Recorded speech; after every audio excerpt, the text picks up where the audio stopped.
Pada hadits Aisyah, di mana Aisyah berkata, adalah Nabi menyambung sampai kepada sahur. Kalau ada hati orang yang berpuasa itu sesudah maghrib berpaling kepada makanan dan yang demikian itu, mengganggunya dari kehadiran hati pada salat tahajud, maka yang lebih utama, ia membagikan makanannya dua bahagian. Kalau ada 2 potong roti umpamanya niscaya dimakannya sepotong ketika berbuka dan sepotong lagi ketika sahur. Supaya tentram jiwanya dan ringan badannya ketika salat tahajud. Dan tidak bersangatan laparnya di siang hari, karena memakan sahur. Maka ia mendapat pertolongan dengan roti pertama untuk salat tahajud dan dengan roti kedua untuk puasa. Dan siapa yang berpuasa sehari dan berbuka sehari, maka tiada mengapa ia makan tiap-tiap hari berbukanya, hari ia tiada berpuasa pada waktu zuhur. Dan hari puasanya, ia makan waktu sahur. Jalan-jalan ini adalah mengenai waktu-waktu makan, berjauhan dan berdekatan makan itu. Tugas ketiga, tentang macam makanan dan meninggalkan lauk pauk. Makanan yang tertinggi, ialah tepung gandum. Kalau diayak, maka adalah terlalu mewah. Makanan yang sedang, ialah syair yang sudah diayak. Dan makanan yang paling rendah, ialah syair yang tidak diayak. Lauk pauk yang tertinggi, ialah daging dan manisan. Yang terendah, ialah garam dan cuka. Dan yang sedang, ialah makanan yang bercampur dengan minyak, tanpa daging. Kebiasaan orang-orang yang berjalan ke jalan akhirat, ialah mencegah terus-menerus dari lauk pauk. Bahkan mencegah pula dari segala nafsu keinginan. Sesungguhnya setiap yang enak, yang diingini oleh manusia lalu dimakannya, niscaya yang demikian, menghendaki akan kesombongan pada dirinya, kekesatan pada hatinya dan menjinakkannya dengan kelezatan dunia. Sehingga ia suka kepada kelezatan dunia dan benci kepada mati dan menemui Allah Ta'ala. Jadilah dunia itu sorga padanya dan mati itu penjara baginya. Dan apabila ia mencegah dirinya dari keinginan-keinginan dunia, ia menyempitkannya dan ia haramkan kelezatannya, niscaya jadilah dunia itu penjara baginya dan menyempitkan kepadanya. Maka dirinya ingin terlepas dari dunia. Maka matilah yang melepaskannya. Kepada itulah diisyaratkan dengan perkataan Yahya bin Ma'as, di mana ia berkata, wahai para orang-orang sidik, laparkanlah dirimu untuk pesta sorga Firdaus. Sesungguhnya keinginan kepada makanan itu, ala kadar melaparkan jiwa. Maka semua yang telah kami sebutkan dari bahaya kekenyangan, sesungguhnya berlaku pada semua nafsu keinginan dan memperoleh keenakan. Maka tiada kami perpanjangkan lagi dengan mengulanginya. Maka karena itu, besarlah pahala pada meninggalkan nafsu syahwat dari segala yang mubah yang diperbolehkan. Dan besarlah bahaya pada mengambilkannya. Sehingga Nabi bersabda, yang jahat dari umatku, ialah mereka yang memakan tepung gandum. Ini tidaklah diharamkan. Bahkan itu diperbolehkan mubah dengan pengertian, bahwa siapa yang memakannya sekali atau 2 kali, niscaya ia tidak berbuat maksiat. Dan siapa yang terus-menerus pula pada yang demikian, ia tidak berbuat maksiat dengan memakannya. Tetapi nafsunya terdidik dengan kenikmatan, lalu ia jinak dengan dunia dan menyukai kesenangan. Dan berusaha mencarinya, maka yang demikian itu membawanya kepada perbuatan maksiat. Maka mereka menjadi umat yang jahat. Karena tepung gandum itu membawa mereka kepada mengerjakan pekerjaan-pekerjaan. Dan pekerjaan itu maksiat. Nabi bersabda, yang jahat dari umatku, ialah mereka yang makan dengan yang enak-enak penuh kenikmatan, dan tubuh mereka tumbuh atas makanan itu. Dan cita-cita mereka ialah macam-macam warna makanan dan berbagai macam bentuk pakaian. Mereka berbicara banyak, tanpa dijaga dan hati-hati. Allah Ta'ala menurunkan wahyu kepada Musa, ingatlah bahwa engkau itu menetap di kubur. Dan yang demikian itu melarang engkau dari banyak nafsu keinginan. Para ulama terdahulu, ulama salaf, sangat takut memakan makanan yang lezat-lezat dan mencobakan diri kepadanya. Mereka berpendapat bahwa yang demikian itu tanda kecelakaan. Mereka melihat akan larangan Allah Ta'ala daripadanya itu, kebahagiaan yang penghabisan. Sehingga diriwayatkan bahwa Wahab bin Manbah al-Yamani berkata, bertemu dua orang malaikat pada langit keempat, lalu bertanya salah seorang daripada keduanya kepada yang lain, dari mana? Maka yang ditanya itu menjawab, aku disuruh menghalau ikan dari laut, yang diingini oleh si anu Yahudi itu, yang kena kutukan Allah Ta'ala. Lalu yang lain berkata, aku disuruh menuangkan minyak, yang diingini oleh si anu yang banyak beribadah itu. Maka inilah suatu peringatan, bahwa memudahkan sebab-sebab nafsu keinginan itu, tidaklah termasuk tanda-tanda kebajikan. Dan karena inilah, Umar tidak mau meminum air dingin dengan madu. Dan beliau berkata, nyahkanlah daripadaku perhitungannya. Maka tiada ibadah kepada Allah Ta'ala yang lebih besar, daripada menyalahi nafsu keinginan dan meninggalkan yang lezat-lezat, sebagaimana telah kami kemukakan dahulu pada kitab latihan jiwa. Diriwayatkan Nafi, bahwa Ibnu Umar itu sakit. Ia ingin ikan panggang, lalu saya carikan di kota, maka tidak dapat. Kemudian saya peroleh, sesudah beberapa hari.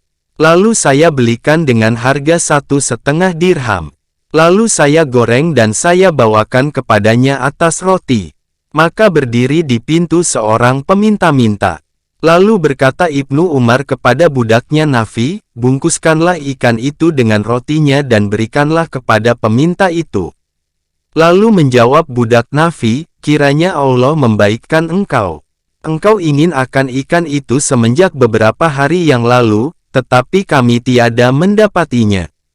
Waktu kami mendapatinya, lalu kami belikan dengan harga 1,5 dirham. Kami berikan saja kepadanya harganya. Ibnu Umar berkata lagi, bungkuslah dan serahkanlah kepada peminta itu. Kemudian, budak itu, Nafi, bertanya kepada peminta itu, maukah engkau mengambil uang sedirham dan engkau tinggalkan ikan ini? Peminta tadi menjawab, ya, boleh. Lalu diserahkan oleh Nafi, uang sedirham kepada peminta tersebut.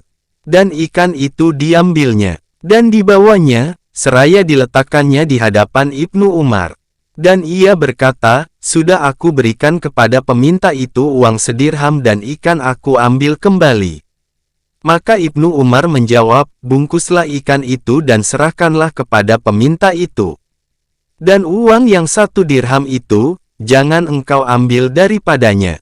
Karena aku mendengar Rasulullah bersabda, siapapun yang ingin akan sesuatu keinginan, lalu menolak keinginannya dan mengutamakan orang lain dengan keinginan itu daripada dirinya, niscaya diampunkan oleh Allah akan dosanya. Nabi bersabda, apabila engkau sumbat keinginan makan banyak dengan roti dan segelas air bersih, maka kebinasaanlah atas dunia dan penduduknya. Nabi mengisyaratkan, bahwa yang dimaksud, ialah, menolak kepedihan lapar dan haus dan menolak kemelaratannya, tanpa bersenang-senang dengan keenakan duniawi. Sampai berita kepada Umar bahwa Yazid bin Abi Sufyan makan dengan bermacam-macam makanan. Lalu Umar berkata kepada pembantu Yazid bekas budaknya, bernama Yarfa, apabila engkau tahu, bahwa telah datang waktu makan malam, maka beritahukanlah kepadaku. Lalu pembantu Yazid itu memberitahukan kepada Umar. Maka masuklah Umar. Lalu hampirlah waktu makanan malam itu. Maka mereka membawa kepada Yazid daging yang dipotong-potong, lalu Umar memakannya bersama Yazid. Kemudian, didekatkan daging goreng. Yazid membuka tangannya untuk mengambil daging itu. Maka dicegah oleh Umar tangan Yazid, seraya berkata, Allah, hai Yazid bin Abi Sufyan, adakah makanan sesudah makanan? Demi Allah yang jiwa Umar di dalam tangannya. Sesungguhnya jikalau engkau menyalahi dari sunnah mereka, niscaya mereka akan menyalahi dengan kamu dari jalan mereka. Yassar bin Umair, di mana ia berkata, tiada pernah sekali-kali aku mengayak tepung untuk Umar. Kalau aku lakukan, maka aku durhaka kepadanya. Diriwayatkan, bahwa Atbah al-Gholam meramas tepungnya dengan air dan mengeringkannya pada matahari, kemudian memakannya. Dan mengatakan, sepotong roti dan garam, sehingga tersedialah di akhirat sepotong daging goreng dan makanan yang baik. Ia mengambil gelas, lalu diciduknya air dari kendi besar, yang ada pada siangnya di matahari. Maka berkata babunya bekas budak wanitanya yang sudah dimerdekakan, wahai Atbah, jikalau engkau berikan tepungmu itu kepadaku, niscaya aku buat roti untukmu dan aku dinginkan air untukmu. Maka menjawab Atbah, hai ibu si Anu, sudah aku usir daripadaku kesangatan lapar. Syakik bin Ibrahim berkata, aku bertemu dengan Ibrahim bin Adam di Makkah di kampung Saukul Lail tempat lahirnya Nabi sedang menangis. Ia duduk di suatu sudut jalan. Lalu aku berpaling kepadanya dan aku duduk di sisinya, seraya bertanya, apakah tangisan ini, wahai Abu Ishak? Lalu ia menjawab, baik. Maka aku mengulangi menanyakannya sekali, dua kali, tiga kali. Lalu ia menjawab, hai Syakik, tutuplah aku. Lalu aku menjawab, hai saudaraku, katakanlah apa yang engkau kehendaki. Maka ia berkata kepadaku, nafsuku ingin sejak 30 tahun yang lalu akan sikbaj gulai yang diperbuat dari daging dan cuka. Aku cegah nafsu itu dengan segenap tenagaku. Sehingga kemarin, adalah aku sedang duduk dan aku sangat mengantuk. Tiba-tiba datanglah seorang anak muda. Di tangannya mangkok hijau, yang meninggi uap dan bau sikbaj daripadanya. Syakik berkata, maka aku kumpulkan dengan cita-citaku dari hal Ibrahim bin Adam itu. Lalu pemuda tersebut mendekatinya, seraya berkata, hai Ibrahim, makanlah. Ibrahim bin Adam menerangkan selanjutnya, maka aku menjawab, tiada akan aku makan.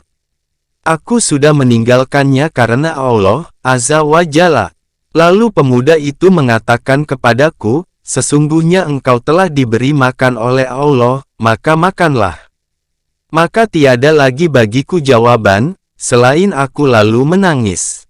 Pemuda itu berkata lagi kepadaku, makanlah. Semoga Allah mencurahkan rahmat kepadamu. Maka aku menjawab lagi, kami sudah disuruh, supaya kami tidak mencampakkan dalam perut kami, selain dari kira-kira yang kami ketahui. Pemuda itu lalu berkata pula, makanlah.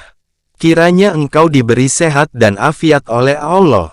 Sesungguhnya aku berikan sikbaj tersebut, lalu dikatakan kepadaku, hai Hitler, pergilah dengan makanan ini dan berikanlah makanan ini untuk memenuhi keinginan Ibrahim bin Adam. Allah telah mencurahkan rahmat kepada keinginan nafsu Ibrahim, dari lama kesabarannya di atas tanggungannya mencegah nafsu keinginan itu. Ketahuilah, wahai Ibrahim, sesungguhnya aku mendengar para malaikat itu berkata, orang yang diberikan, lalu tidak mengambil, niscaya ia mencari, lalu tidak diberi. Maka aku berkata, jikalau ada seperti demikian, maka inilah aku di hadapan engkau, lantaran karena ikatan serta Allah Ta'ala. Kemudian, aku menoleh, maka tiba-tiba aku bersama pemuda lain, yang memberikan sesuatu kepada Ibrahim bin Adam, seraya berkata, hai Hitler, engkau suapkanlah. Maka terus-meneruslah ia menyuapkan aku, sehingga aku tertidur. Waktu aku terbangun, kemanisannya itu dalam mulutku. Syakik berkata, lalu aku berkata, perlihatkanlah tapak tanganmu kepadaku. Lalu aku ambil tapak tangannya. Maka aku cium tapak tangannya, seraya aku berdoa, wahai yang memberi makanan orang-orang yang lapar akan nafsu keinginan, apabila mereka itu benar-benar mencegahnya. Wahai yang mencela dalam batin akan keyakinan. Wahai yang menyembuhkan hati mereka dari kecintaannya. Adakah engkau melihat sesuatu keadaan bagi Syakik pada sisi engkau? Kemudian, aku angkat tangan Ibrahim ke langit, seraya aku berdoa, menurut kadar tapak tangan ini pada sisi engkau dan menurut kadar yang mempunyainya.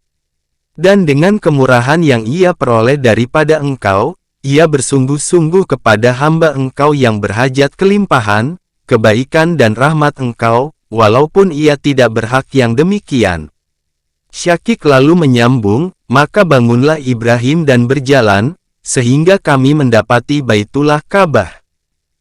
Diriwayatkan dari Malik bin Dinar, bahwa beliau selama 40 tahun ingin roti dengan susu, tetapi tidak dimakannya. Dan pada suatu hari, dihadiahkan orang kepadanya tamar masak, lalu ia berkata kepada teman-temannya, makanlah. Aku tiada pernah merasakannya semenjak 40 tahun yang lalu. Ahmad bin Abil Hawari berkata, Abu Sulaiman Ad-Darani ingin kepada roti panas dengan garam. Lalu aku bawa roti tersebut kepadanya. Maka digigitnya sekali gigit. Kemudian dicampakkannya dan terus menangis, sambil berkata, aku tergopoh-gopoh kepada keinginanku, sesudah lama aku berusaha menjauhkannya. Alangkah celakanya aku bercita-cita akan taubat. Maka kurangilah dosaku. Ahmad bin Abil Hawari berkata, maka tiada aku melihat lagi ia memakan roti dengan garam, sampai ia bertemu dengan Allah Ta'ala, meninggal. Malik bin Delaigam berkata, aku lalu di Basrah di pasar, maka aku melihat sayur-sayuran, lalu nafsuku berkata kepadaku, jikalau aku makan nanti makan sayuran ini. Lalu aku bersumpah, bahwa tiada akan aku makan sayuran selama 40 malam. Malik bin Dinar bertempat di Basrah 50 tahun lamanya. Ia tiada memakan sekali-kali tamar masak dan tamar muda. Ia berkata, hai penduduk Basrah, aku telah hidup bersamamu 50 tahun, tiada pernah aku makan tamar masak dan tamar muda kepunyaanmu. Maka tidaklah bertambah pada kamu apa yang kurang daripadaku. Dan tiada berkurang daripadaku, apa yang bertambah padamu. Ia berkata lagi, aku ceraikan dunia semenjak 50 tahun. Diriku ingin kepada susu semenjak 40 tahun yang lalu. Demi Allah, aku tiada memakannya, sehingga aku menghubungi Allah Ta'ala, meninggal. Hamad bin Abi Hanifah berkata, aku datangi Daud At-Tai dan pintunya terkunci. Maka aku mendengar ia berkata, nafsuku, engkau ingin kepada lobak, maka aku berikan makananmu lobak itu. Kemudian, engkau ingin tamar, maka aku bersumpah supaya tiada engkau memakannya selama-lamanya. Kata Hamad seterusnya, lalu aku memberi salam dan aku masuk. Tiba-tiba ia sendirian. Pada suatu hari Abu Hazim lalu di pasar. Maka ia melihat buah-buahan, lalu ingin ia akan buah-buah itu. Ia berkata kepada puteranya, belilah untuk kita dari buah-buahan ini, yang terpotong, lagi terlarang. Mudah-mudahan kita akan pergi kepada buah-buahan yang tiada terpotong dan tiada terlarang. Sesudah dibeli oleh anaknya dan dibawanya kepadanya, lalu ia berkata kepada dirinya, engkau telah menipuku, sehingga aku melihat dan ingin. Engkau telah mengalahkan aku, sehingga buah-buahan itu dibeli. Demi Allah, tidak engkau akan merasakannya. Lalu dikirimkannya buah-buahan itu kepada anak-anak yatim yang miskin. Dari Musa al-Asyaj, di mana ia mengatakan, nafsuku ingin kepada garam yang tidak tertumbuk halus, semenjak 20 tahun yang lalu. Dari Ahmad bin Khalifah, yang berkata, nafsuku ingin semenjak 20 tahun yang lalu, di mana ia tidak meminta padaku, selain air untuk menghilangkan hausnya. Maka aku tidak menghilangkan hausnya itu. Diriwayatkan, bahwa Ataba al-Gholam mengingini daging sudah 7 tahun lamanya. Lalu sesudah itu ia berkata, aku malu pada diriku menolaknya semenjak 7 tahun yang lalu, tahun demi tahun. Maka aku beli sepotong daging atas roti. Aku goreng dan aku tinggalkan di atas roti. Lalu aku bertemu dengan seorang anak kecil, seraya aku bertanya, bukankah engkau anak si Anu dan ayahmu sudah meninggal? Anak itu menjawab, benar. Maka aku berikan kepadanya daging itu. Mereka mengatakan, bahwa Atabah lalu menangis, seraya membaca ayat, mereka memberikan makanan dengan kasih sayangnya kepada orang miskin, anak yatim dan orang tawanan terpenjara. Surat 76 Al-Insan ayat 8. Kemudian, sesudah itu ia tidak pernah merasakannya lagi. Bertahun-tahun, Atabah ingin kepada Tamar. Maka pada suatu hari, ia membeli Tamar dengan harga 1 kirat 1/20 dinar. Dan diangkatnya sampai malam untuk ia makan pagi. Atabah berkata, lalu berhembuslah angin kencang, sehingga menggelapkan dunia. Maka manusia pun terkejut. Lalu, Atabah menghadap kepada dirinya, seraya berkata, inilah karena keberanianku kepada engkau dan pembelianku Tamar dengan kirat itu. Kemudian ia berkata kepada dirinya, aku tiada menyangka siksaan manusia, selain disebabkan dosa engkau. Atas tanggunganku, bahwa engkau tiada merasakan Tamar itu. Daud At-Tai membeli sayur dengan harga setengah fals uang tembaga pada masa itu, dan dengan 1 fals. Ia menghadap malam seluruhnya, dengan mengatakan kepada dirinya, celaka engkau hai Daud. Alangkah panjangnya hisab perhitungan amal kamu pada hari akhirat. Kemudian, tiada ia makan sesudah itu, selain roti tiada berlauk. Pada suatu hari, Atabah Al-Gholam berkata kepada Abdul Wahid bin Zaid, bahwa si Anu menyifatkan dari dirinya suatu tempat yang tiada aku kenal dari diriku. Lalu Abdul Wahid menjawab, karena engkau memakan Tamar serta roti engkau. Dan dia tidak menambahkan sesuatu di atas roti. Maka, Atabah menjawab, jikalau aku meninggalkan makan Tamar, niscaya aku kenal tempat itu. Lalu Abdul Wahid menjawab, ya dan tempat yang lain dari itu lagi. Atabah pun lalu menangis. Maka berkatalah sebahagian sahabat, Atabah kepadanya, kiranya Allah tidak mempertangiskan mata engkau. Adakah engkau menangis di atas Tamar? Lalu Abdul Wahid berkata, biarkanlah dia. Karena dirinya sudah mengetahui akan kebenaran cita-citanya tentang meninggalkan itu. Yaitu, apabila ia meninggalkan sesuatu, niscaya tidak akan diulanginya lagi.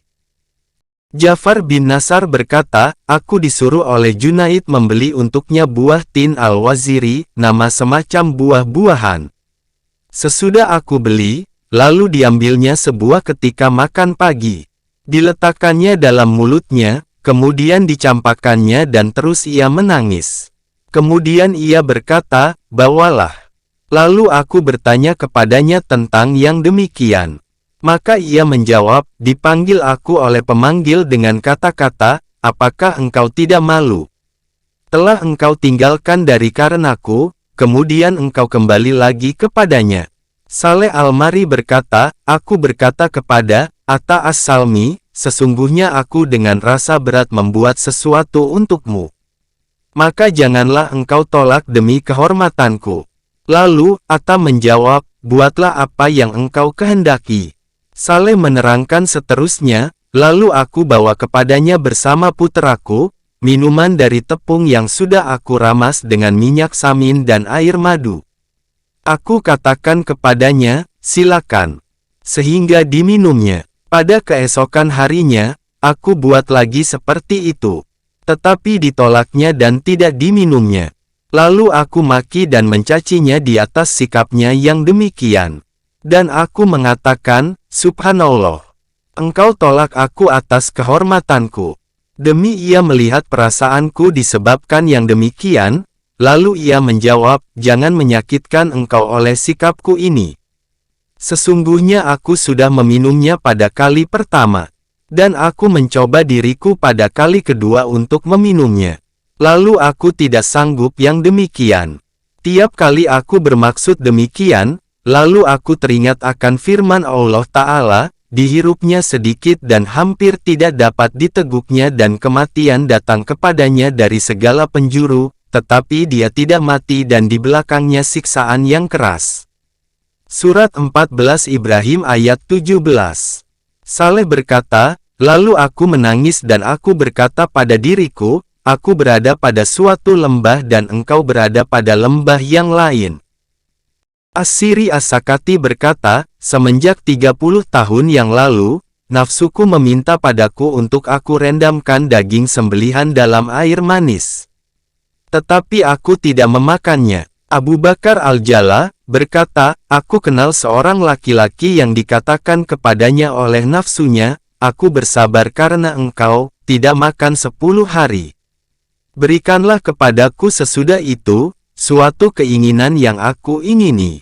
Lalu laki-laki tersebut menjawab kepada nafsunya, aku tiada menghendaki engkau tahan lapar 10 hari. Tetapi tinggalkanlah nafsu keinginan itu. Diriwayatkan, bahwa seorang abid yang banyak beribadah memanggil sebahagian temannya. Lalu, abid tersebut mendekatkan roti kepadanya. Maka temannya itu membalik-balikkan roti, untuk dipilihnya yang terbaik.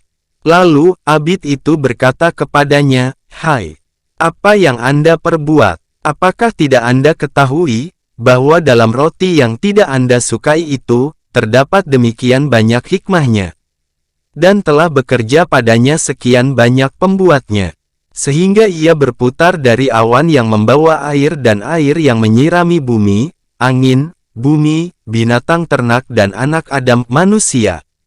Sehingga jadilah roti itu kepada Anda. Kemudian, Anda sesudah yang tersebut ini, Anda membalik-balikkannya. Dan tidak merelainya. Pada hadits, disebut, yang maksudnya, roti itu tidak berputar dan terletak di hadapan engkau, sebelum bekerja 360 pembuat padanya. Yang pertama, malaikat Mikail As yang menyukati air dari gudang rahmat. Kemudian para malaikat yang menghalau awan, matahari bulan, bintang-bintang, para malaikat angin dan binatang bumi. Dan yang terakhir dari mereka itu, ialah tukang roti. Kalau kamu hitung nikmat Allah, niscaya tidak akan sanggup kamu menghitungnya. Surat 14 Ibrahim ayat 34. Sebahagian mereka mengatakan, aku datangi Qasim Al-Jawi. Lalu aku tanyakan tentang zuhud. Yang manakah yang dikatakan zuhud? Maka Qasim Al-Jawi menjawab, apa saja yang engkau dengar padanya. Maka engkau hitung kata-kata. Lalu Qasim itu diam. Maka aku tanyakan, apakah yang engkau katakan lagi?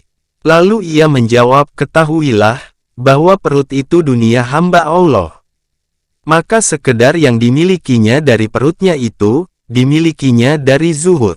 Dan dengan kadar yang dimiliki oleh perutnya itu, ia dimiliki oleh dunia. Pada suatu kali Bishr bin Al-Harts sakit. Lalu ia datang kepada Abdurrahman Tabib, menanyakan tentang sesuatu makanan yang sesuai dengan dia. Maka menjawab tabib, Anda menanyakan aku. Apabila aku terangkan kepada Anda, niscaya Anda tidak akan menerima daripadaku.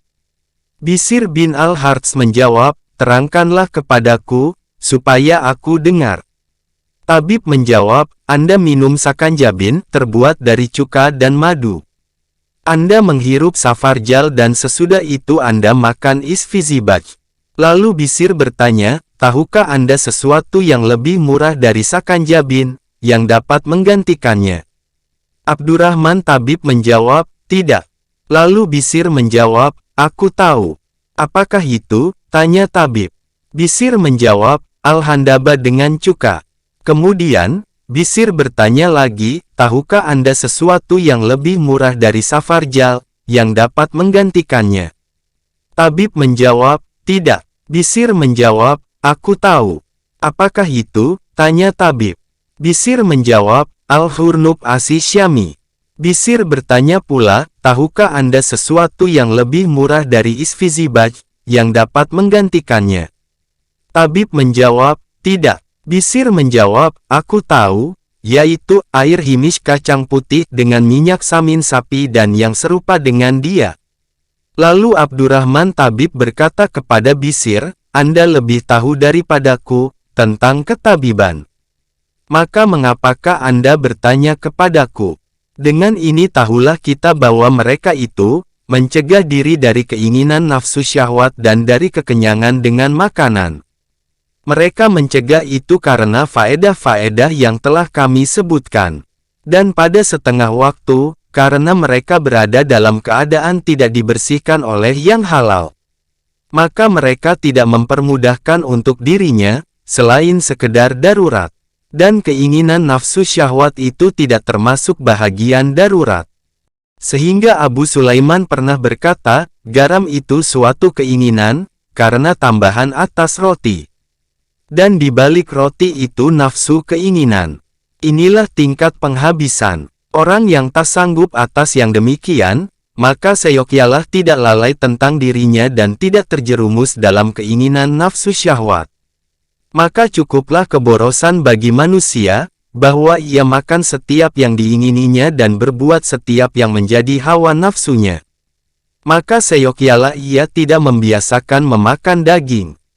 Ali berkata, siapa yang meninggalkan makan daging 40 hari, niscaya buruklah kejadiannya. Dan siapa yang terus-menerus makan daging 40 hari, niscaya kesatlah hatinya. Dan ada yang mengatakan, bahwa terus-menerus makan daging itu mempunyai kecanduan, seperti kecanduan alkohol. Bagaimanapun ia lapar dan nafsunya ingin bersetubuh, maka tiada seyogyanya ia makan dan bersetubuh. Ia memberikan kepada nafsunya dua keinginan, maka kuatlah keinginan itu kepadanya. Kadang-kadang nafsu itu meminta makan, untuk rajin bersetubuh. Disunatkan tidak tidur waktu kenyang, karena ia mengumpulkan antara dua kelalaian. Lantaran itu, maka terbiasalah ia kelesuan tubuh. Dan kesatlah hatinya karena yang demikian. Tetapi hendaklah ia mengerjakan salat atau duduk, lalu berzikir kepada Allah Ta'ala. Sesungguhnya itulah yang lebih mendekatkan kepada syukur. Pada hadits tersebut, hancurkanlah makananmu dengan zikir dan salat. Dan janganlah kamu tidur atas makanan, tidur sedang kekenyangan, maka kesatlah hatimu. Sekurang-kurangnya yang demikian itu mengerjakan salat 4 rakaat atau membaca tasbih 100 kali atau membaca sejuz Al-Quran sesudah baru saja makan.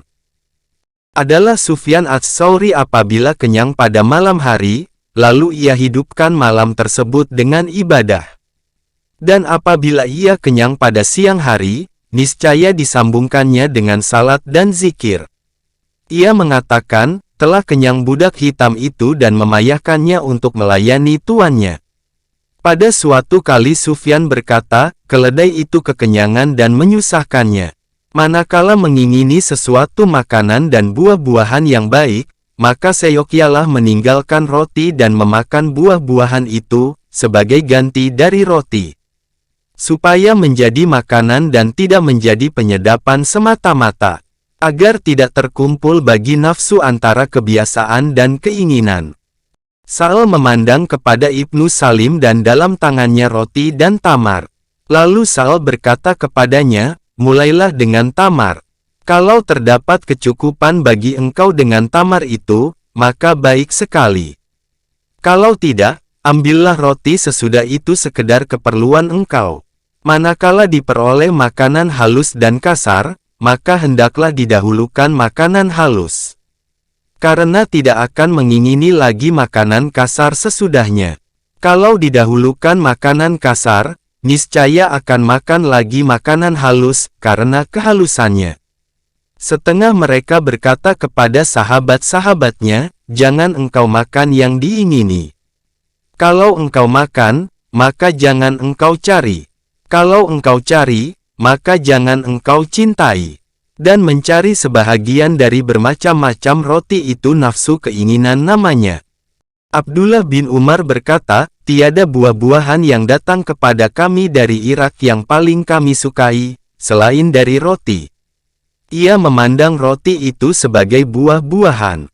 Kesimpulannya, tiada jalan kepada menyia-nyiakan nafsu dalam keinginan-keinginan yang diperbolehkan dan menurutinya dalam setiap hal. Maka dengan kadar yang dicukupkan oleh seorang hamba Allah dari nafsu keinginannya itu, ditakuti akan dikatakan kepadanya pada hari kiamat, kesenanganmu telah kamu habiskan dalam kehidupanmu di dunia dan kamu telah bersuka cita dengan itu. Surat 46 Al-Ahqaf ayat 20. Dan dengan kadar ia menentang hawa nafsunya dan meninggalkan keinginannya itu, ia akan memperoleh kesenangan pada hari akhirat dengan keinginan-keinginannya. Setengah ulama dari penduduk Basrah berkata, nafsuku bertengkar dengan aku, karena ingin kepada roti beras dan ikan. Lalu aku cegah keinginan itu. Maka kuatlah tuntutannya dan sangat beratlah perjuanganku menentangnya, selama 20 tahun. Tatkala ulama tersebut tadi meninggal, lalu berkata sebahagian mereka, aku bermimpi dia dalam tidurku, lalu aku bertanya kepadanya, apakah yang diperbuat oleh Allah dengan engkau? Ia menjawab, tiada yang lebih baik untuk aku terangkan, apa yang dipertemukan aku oleh Tuhanku dari berbagai macam nikmat dan kemuliaan. Dan adalah yang mula pertama, ia menerimakan aku itu, roti beras dan ikan. Ia berfirman, makanlah hari ini menurut keinginanmu dengan puas, tanpa perhitungan. Sesungguhnya Allah Ta'ala berfirman, makan dan minumlah dengan penuh kepuasan, disebabkan perbuatan baik yang telah kamu kirimkan lebih dahulu di hari yang lampau. Surat 69 Al-Haqqah ayat 24. Mereka telah mendahului dengan meninggalkan nafsu syahwat. Karena itulah Abu Sulaiman berkata, meninggalkan sesuatu nafsu syahwat dari nafsu-nafsu syahwat itu, lebih bermanfaat bagi hati daripada puasa setahun dan bangun mendirikan salat setahun. Kiranya Allah memberi taufik kepada kita bagi yang diritlainya. Penjelasan, perbedaan hukum lapar dan keutamaannya dan perbedaan keadaan manusia tentang lapar. Ketahuilah, bahwa tuntutan yang paling jauh pada semua pekerjaan dan budi pekerti, ialah di tengah-tengah sedang. Karena pekerjaan yang baik, ialah di tengah-tengah. Masing-masing dari kedua tepi pekerjaan yang dimaksud, adalah tercela. Dan apa yang telah kami bentangkan tentang keutamaan lapar, kadang-kadang menunjukkan kepada bersangatan padanya itu diminta, dituntut. Dan jauhlah yang demikian. Akan tetapi setengah dari rahasia hikmah syariat agama, ialah, bahwa tiap-tiap yang diminta oleh tabiat manusia itu, tepi yang terjauh. Dan ada padanya kerusakan. Maka datanglah syariat agama dengan keras mencegah melarangnya, di atas cara yang menunjukkan pada orang bodoh, bahwa yang dicari, yang dituntut ialah, melawani apa yang dikehendaki oleh tabiat manusia itu, sejauh mungkin.